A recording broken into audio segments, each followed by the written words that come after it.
wa na insentibo sa paglaktod sa proseso o baka pagpamaligya intaw sa mga bata online. Ambot, unsa inyong basa? Unsa nahitabo ini mao mga ginikanan na ungo sila sa illegal nga drugas, na ungo sila og illegal nga sugal. Doon na sila dinalian intaw nga gastuhan. Doon ay kalit kay nga trahedya sa pamilya. Doon na ba'y katalagman sa ilang panalapi? Nawadaan ba sila og trabaho? Nawadaan ba sila og panginabuhi?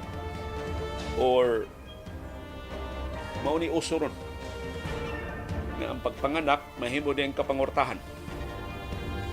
Nabatanon kayo ang inahan, 23 anyos. So mga ginikanan ining moong inahan na gitanggong na karon sa kapulisan, may teli nga sila mosagop in town sa mga bata. Yung 2 years old nga daughter o 2 months old ang ikaduhang bata nga gibaligya. So magtinabangay ta. Kinsa diha intay inyo na palit ang mga silingan diha nga nagkalisod-lisod.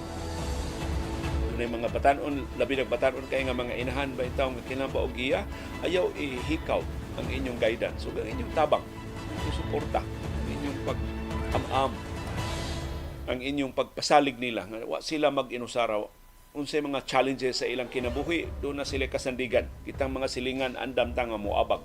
Gamay kaayo ang atong matampo pero importante maguna nga doon na ba sila abaga nga ka danguy-nguyan?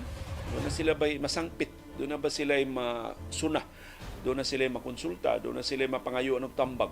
Kung maglibog na pag-ayo, magdibal na di ang ilang mga panghuna-huna. So gamay kay na nga gesture pero gamhanan kay na ug epekto ngadto sa labing na kinahanglan sa atong katawhan. Di na nato ihikaw gikan sa labing na kinahanglan nato mga silingan.